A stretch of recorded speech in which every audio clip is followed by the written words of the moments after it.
Our next speaker is eminent filmmaker Ashoke Viswanathan. I would like to call him on the dais. Thank you very much. Ladies and gentlemen, we are, as Rita rightly pointed out, going through troubled times. And it's not just the pandemic, it's more than that. If the pandemic were not to have struck us, even then the world would not be the same. I regret to say that in the last few years, the world has changed unrecognizably, irreversibly. Unfortunately, the times that Tagore spoke of or wished for his motherland were different times. They were troubled times too, because Tagore spoke of internationalism at a time when people were speaking of nationalism.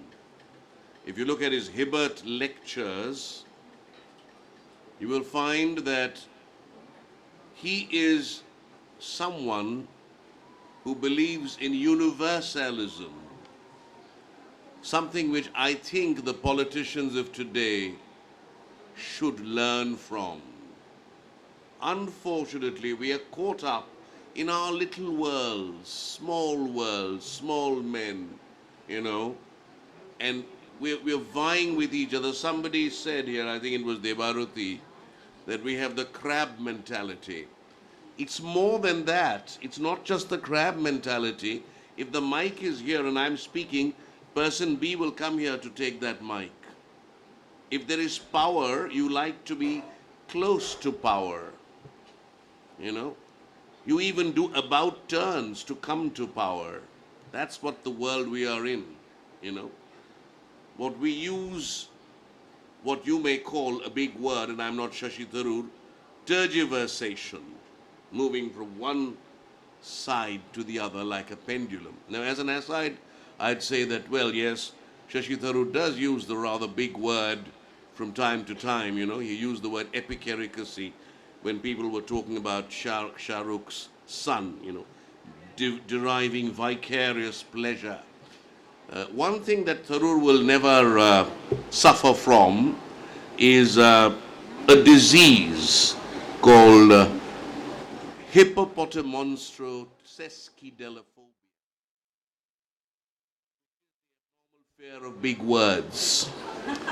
So he will not suffer from that, but we may have to use a big word from time to time to indicate that we need something to shake us up from the kind of stupor that we are in, the sleep that we are in.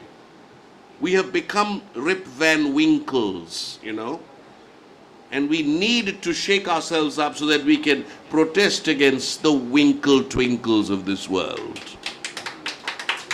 Ladies and gentlemen, that is why we need the big word. Even William Shakespeare, who one can mention in the same breath as Rabindranath, used a word called, it is love's labor lost. It was a very big word. He used it only once. And it was referring to the honorable people. The word was honorificabilitudinitatibus. Honorificabilitudinitatibus, meaning those who are considered to be honorable. Whether they are honorable or not is the question. After all, awards are being bandied out, We have the judge, the jury, the accused, all the same person here, in this state of ours. So Tagore would have found it funny, as would Shakespeare. We really need to be without fear and speak our minds. Sadly, we're not doing that. In the 70s, when there was a certain government in power, others wrote plays, made films, wrote articles, wrote poetry to protest against the kind of fascistic authoritarianism that existed at that time. But where has that time gone? Now it's a unipolar world in more senses than one. Let alone protest against the injustices happening in our country. Our country is afraid to even say that war is something that one should not indulge in. Yes. We are not even able to say that please stop this war, otherwise the world will be destroyed. Tagore, in his last days, in his Crisis in Civilization, said very clearly, and Satyajit Ray mentioned this in the documentary, that I thought that the voice of reason would come from the West. But seeing what happened with the Axis powers from 1939 onwards, he says, I'm wrong. And I think the true voice, not necessarily of reason, but the voice that will be our conscience, will probably come from the East. There will be a Messiah who will appear. So I won't speak too long. I'll just say that in that poem in which he talked about an India which would be attaining independence, he wrote a very brilliant poem called The Child, the first poem that he wrote first in English, the only poem, The Child. It was his attempt at cinema. Tagore also tried his hand at cinema. He failed in Notir Puja, but when he wrote The Child, what of the night they ask, no answer comes, which has been translated in Shishu Tirtho as Raat Koto Holo, Uttor Melena, used by Ritwik Ghatak in his famous Suborna Rekha, he was able to predict the death of a great leader, and that is Mahatma Gandhi. You all know that Tagore died much earlier. Gandhi died 7 years back, but he predicted the death of Mahatma Gandhi in that poem, which is like a screenplay. So therefore, in this particular poem from Gitanjali, he is also prophetic. He's wishing for a world where you will be without fear, where words will spring out from the depths of truth, where tireless striving, will result in something, and you will not be lost in the dreary desert sand of dead habit. But actually, it is relevant to us today more than ever. আমি একটা শঙ্খ ঘোষের কবিতা শোনাচ্ছি, তারপরে একটা স্বরচিত কবিতা। সহজ নয়। শঙ্খবাবু যেদিন চলে যান, তার মেয়ে সেমন্তী এই কবিতাটি ফেসবুকে লিখেছিলেন। সহজ নয়। হাতের উপর হাত রাখা খুব সহজ নয়। সারা জীবন বইতে পারা সহজ নয়। এ কথা খুব সহজ, এবং কে না জানে সহজ কথা ঠিক ততটা সহজ নয়। আমার মাথার মধ্যে মাতাল, আমার পায়ের তলায় মাতাল, এই মদের কাছে সবাই ঋণী। ঝলমলে ঘোর দুপুর বেলায় সঙ্গে থাকে গঙ্গা তীরের হাঁ করা ওই চণ্ডালিনী। ওগো আমার সেই সনাতন ভরসাহীনা, তুমি আমার সব সময়ের সঙ্গিনী না? তুমি আমায় সুখ দেবে, তাও সহজ নয়। তুমি আমায় দুঃখ দেবে, তাও সহজ নয়।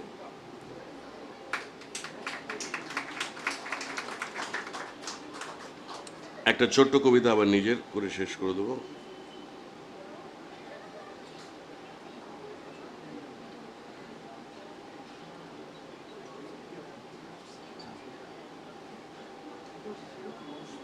খুঁজে পাচ্ছি না, স্মৃতি থেকে বলি।